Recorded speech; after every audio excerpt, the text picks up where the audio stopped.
Have you guys found with the pain that there is more commonly benefits with a CBD dominant tincture, or have you found that it's more often a blend of a 1-to-1 or some kind of THC CBD ratio? I've definitely seen the difference. I think all pain's not the same. So we found that certain ratios do seem to be treating certain types of pain very well.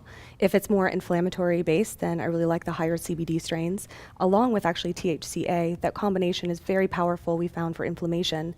But also things like nerve pain don't tend to respond to CBD as much as THCA, which really seems to be targeting for a lot of these neuropathic sciatica type patients. And also combining that though with CBD brings it to the next level.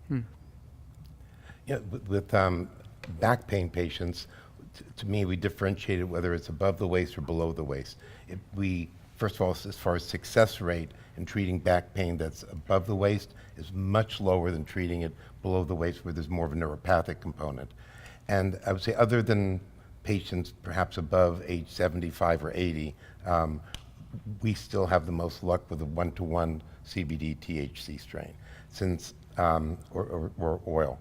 And as far as sprays versus capsules, we pretty much always start with sprays, and then we gradually increase them as they need, and then we add up the milligrams, get an idea, and a lot of patients do better with capsules.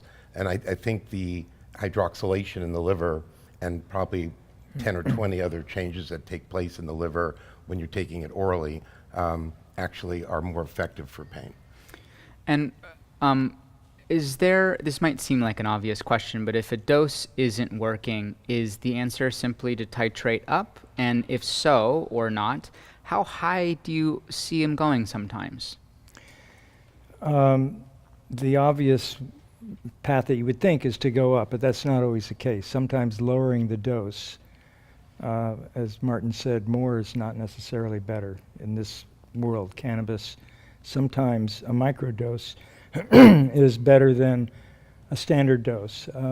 But depending on the condition that they have, if they have cancer, we're up at the higher levels, what I call a macro dose.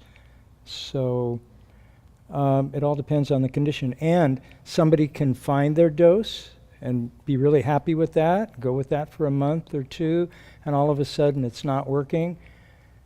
They build a tolerance to it. So they might need to take a tolerance break for 3 or 4 days, stop using everything, let the body reset itself.